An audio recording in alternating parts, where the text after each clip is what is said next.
Hi, welcome to Saachi logs. ఈరోజు సింపుల్గా tomato రసం ఎలా చేసుకుందామో చూద్దాం. ముందుగా ఫ్రెష్గా కడిగి పెట్టుకున్న టమాటోస్ ఇవి ఒక హాఫ్ కేజీ ఉంటాయి. నేను ఉడకపెట్టి ఆ రసం తీసి చారు అలా చేయను. ఇవి డైరెక్ట్గా మనం మిక్సీ చేసుకుందాం. ముందుగా ఇవి 4 ముక్కలు చేసుకున్నాం. ఒక్కొక్క టమాటాని ఇలా పెద్ద పెద్ద ముక్కలే ఉండాలి, ఎందుకంటే మనం మిక్సీ వేసుకుంటాం కాబట్టి ఇలా పెద్ద పెద్ద ముక్కలు చేసుకుందాం. ఇప్పుడు దీన్ని ఒక మిక్సీ జార్లో వేసుకుందాం ఈ టమాటోలన్నీ. ఇప్పుడు దీన్ని మెత్తగా ప్యూరీ చేసుకుందాం. ఇలా మెత్తగా కావాలి టమాటోస్. ఇప్పుడు ఒక 5-6 వెల్లుల్లిపాయలు తీసుకొని కచ్చాపచ్చగా దంచుకుందాం. ఇలా చేసుకోవాలి. ఇప్పుడు దీన్ని పక్కకు పెట్టుకుందాం.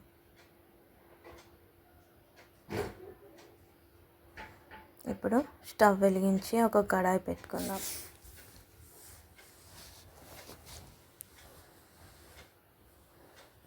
ఇప్పుడు గిన్నె బాగా హీట్ ఎక్కాక ఇందులో ఒక 3 స్పూన్స్ ఆయిల్ వేసుకుందాం.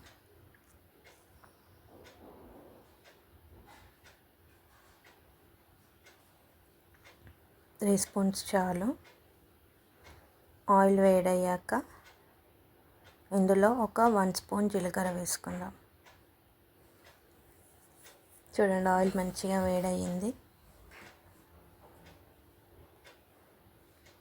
ఇప్పుడు ఇందులో ఒక 2 ఎండుమిరపకాయలు వేసుకుందాం. కొద్దిగా కరివేపాకు, మనం ముందుగా దంచి పెట్టుకున్నాం కదా వెల్లుల్లిపాయలు, అవి కూడా వేసుకుందాం. దీన్ని మంచిగా కలపాలి. పచ్చివాసన పోయేదాకా వేయించుకోవాలి. ఇప్పుడు ఇందులో కొద్దిగా కొత్తిమీర వేసుకుందాం. తర్వాత మళ్ళీ లాస్ట్లో వేసుకుందాం.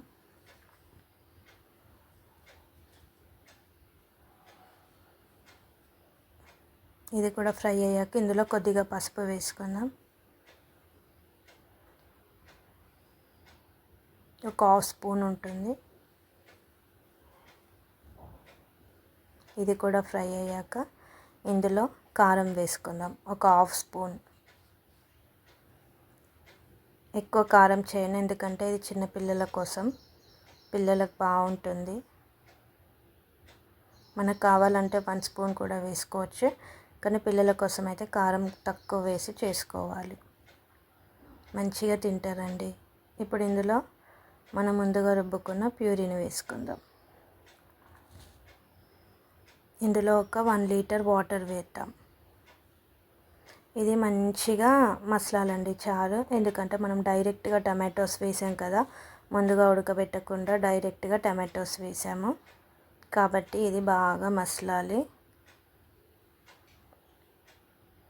చాలా టేస్టీగా ఉంటుంది, ఇలా చేసుకోండి.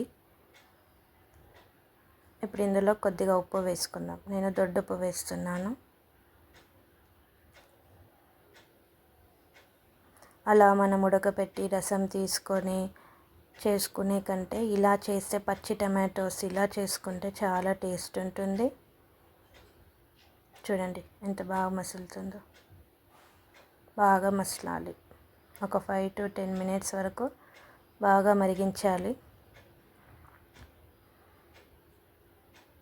ఇలా మరుగుతున్నప్పుడే కొద్దిగా కసూరి మేతి వేసుకుందాం లాస్ట్లో. ఇందులోనే ఒక 1 స్పూన్ ధనియాల పొడి. ఇది చిన్నగా ఉంది స్పూను. 1 స్పూన్ ఉంటుంది ఇది మొత్తం. అంతే అండి. లాస్ట్లో కొత్తిమీర వేసుకొని స్టవ్ ఆపేసుకుంటే ఎంతో టేస్టీ అయిన టమాటో రసం రెడీ. పిల్లలకైతే చాలా బాగుంటుందండి. ఇలా ఆనియన్స్ అవేవి వేయలేదు కదా, మనం పిండి కూడా వేయలేదు, చింతపండు కూడా వేయలేదు.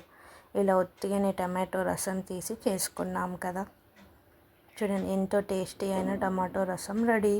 నచ్చితే లైక్ చేయండి, ట్రై చేయండి, ఎలా ఉందో కామెంట్ చేయండి, సబ్స్క్రైబ్ చేసుకోండి. బాయ్.